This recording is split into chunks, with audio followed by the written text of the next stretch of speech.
I'd like you to imagine that you are a child standing on top of a cliff looking out over a canyon. It's a long way down and it's filled with sharp rocks. You see your friends over on the other side and it looks like they're having fun. But there is a bridge, and that bridge looks terrifying. People ask you to cross over and join the group, and you refuse. Their voices get louder and more insistent, and you refuse with equal insistence. With disapproving voices, they guide you towards the bridge. You resist, you yell, you're scared, you scream, you lash out and thrash and flail. You do anything to protect yourself from the uncertainty of what's before you. In a blind panic and completely incapable of rational and reasonable thought, you bolt. Or conversely, you curl into a ball and squeeze yourself into the smallest space available so that no one will be able to force you into what you are sure is an unsafe situation. How many times have we asked a child to do something and then been frustrated when the situation devolves into anger, rage, physicality, or defiance? It doesn't make sense because what we're asking seems pretty straightforward and simple. Looking at this situation from a child's point of view, can you see and understand that the explosive reaction may be explained by anxiety? Can you see this situation as an emotional, mental, and physical tug of war? Newton's third law of motion states that for every action, there is an equal and opposite reaction.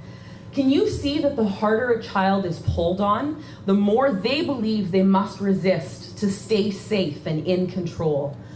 All behavior is communication. Are we truly listening to the children in our care? Children innately want to succeed and please, and if their behavior appears contrary to this, we need to pause. We as the adults need to question what is at the root of these behaviors. Are they feeling anxious, incompetent, insecure, inadequate, overwhelmed? Maybe they're just hungry or tired. We need to ask ourselves what is truly being communicated and how can I help? Instead of calling for a child to take action and then labeling them as non-compliant, what if we made the effort to understand and connect where they are at? I showed up at school this past Christmas for a retirement assembly for our principal. My middle son, Josiah, who is diagnosed with autism, was extremely connected to her and was struggling with intense emotions regarding her leaving. I found him in the hallway in an emotional standoff, looking angry and defiant. He had left the assembly. By that point, he had been talked to, coerced, and even shamed in an attempt to have him return to the assembly. But the more they tried to pull, the harder he resisted. I sat down on the stairs beside him. It's so sad that the principal is leaving, isn't it? Immediately, the anger started to subside and he started to cry. His reaction was rooted in his inability to face his intense emotions on his own. We sat in the hallway and talked a bit more about his feelings and eventually heard the opening notes of the principal's favorite song. I asked if he wanted to join in to sing to her, and he was reluctant but agreed to it if I went with him. In not picking up the rope, there was no reason for him to fight against me. I joined him. I demystified and validated his feelings and created a safe space.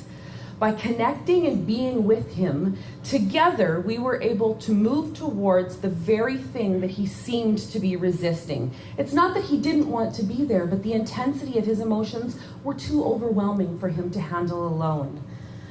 I believe that this scenario plays out at some point with all children, but that it's especially true for those diagnosed with anxiety, special needs, and neurodiversities. They may appear to be fighting, but we need to recognize that it's not us that they're fighting against. We need to look beyond the bravado and indignancies of anxiety and insecurities and see the cries for help. We need to recognize all behavior is communication. We need to build trust and relationship instead of building conflict and disconnection. We need to join with them where they are at. And when we have built a solid relationship founded on trust, we will go so much further than they or we could dream or imagine. If I could leave you with one picture or phrase, it would be don't pick up the rope. Thank you.